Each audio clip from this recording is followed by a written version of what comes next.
আমার আপনার রোজাটা কিভাবে দানি বানাবো? রোজাটা দানি বানাইতে হইলে এক নম্বর হলো আমার গুনাহ ছেড়ে দিতে হবে, অঙ্গ প্রত্যঙ্গের গুনাহ আমাকে ছেড়ে দিতে হবে, হাতের গুনাহ, পায়ের গুনাহ, চোখের গুনাহ, অন্তরের গুনাহ, এগুলা একদম ছেড়ে দিতে হবে। দুই নম্বর হলো হালাল মাল খাইতে হবে, সাহারিতে হালাল খাইতে হবে, সাহারিতে হালাল খাবো, ইফতারও হালাল মাল দ্বারা খাবো। এবং আরেকটা হলো ইবাদত বন্দিগি। রমজানের পূর্বে ইফতারের এক মুহূর্তে বান্দার কাছে অত্যন্ত একটা আনন্দের একটা বিষয়। দেখেন, সারাদিন রোজা রাখার পরে যখন আপনি ইফতার নিয়ে সামনে বসা হয়, রকমের খাবার, হাজার রকমের খাবার, সুস্বাদু খাবার যখন সামনে থাকে, তারপরেও খাইতে মন চায় না। কেন?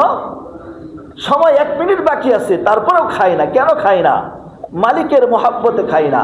মালিকের ভালোবাসা তার দিনের মধ্যে ঢুকছে, মালিকে লোক দিয়ে দিছে, বান্দা সারাদিন যদি রোজা আমার জন্য রাখতে পারো, কিয়ামতের ময়দানে আমি আল্লাহ তোমার এটার পুরস্কার প্রতিদান দিব।